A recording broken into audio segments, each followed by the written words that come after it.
டீசலுக்கு விதிக்கப்பட்ட வேட் வரி உயர்வை ரத்து செய்யவும், இன்சூரன்ஸ், சாலை வரி, ஆர்டிஓ கட்டணம் பல மடங்கு உயர்த்தப்பட்டதற்கு எதிர்ப்பு தெரிவித்தும் தமிழகம் உள்ளிட்ட 6 மாநிலங்களில் லாரி உரிமையாளர்கள் நேற்று முதல் வேலைநிறுத்த போராட்டத்தில் ஈடுபட்டுள்ளனர். இதையடுத்து சென்னையில் தமிழக போக்குவரத்துத்துறை அமைச்சர் விஜயபாஸ்கர் லாரி உரிமையாளர் சங்க நிர்வாகிகளுடன் பேச்சுவார்த்தை நடத்தினார். இதில் உடன்பாடு ஏற்படாததால் வேலைநிறுத்த போராட்டம் தொடரும் என லாரி உரிமையாளர்கள் அறிவித்துள்ளனர். இதனால் 2வது நாளாக வேலை நிறுத்தம் தொடர்கிறது.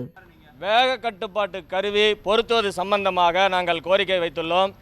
வட்டார போக்குவரத்து அலுவலகங்களில் அதிகப்படியான கட்டண வசூலை குறைத்து எங்களுக்கு பழைய கட்டணத்தை வசூலிக்க ஏற்பாடு செய்யுமாறு நாங்கள் கேட்டோம். அதை அதிகாரிகளிடம் பேசி அது பற்றி அடுத்த வாரத்தில் பேச்சுவார்த்தை தொடருவோம் என்று கூறினார்.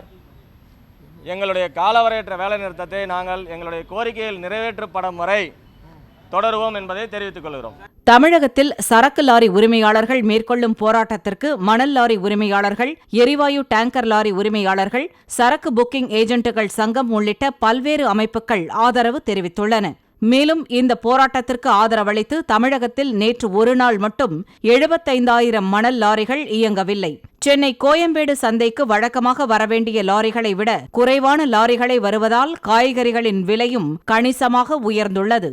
வேலை நிறுத்தம் காரணமாக கர்நாடக மாநிலம் குல்பர்கா உள்ளிட்ட பகுதிகளில் லாரிகள் இயக்கப்படாமல் நிறுத்தி வைக்கப்பட்டுள்ளன. தென் மாநிலங்களில் லாரி உரிமையாளர்கள் மேற்கொள்ளும் போராட்டத்தினால் தினசரி 5,000 கோடி ரூபாய்க்கு சரக்கு பரிவர்த்தனை பாதிக்கப்படும் சூழல் ஏற்பட்டுள்ளது.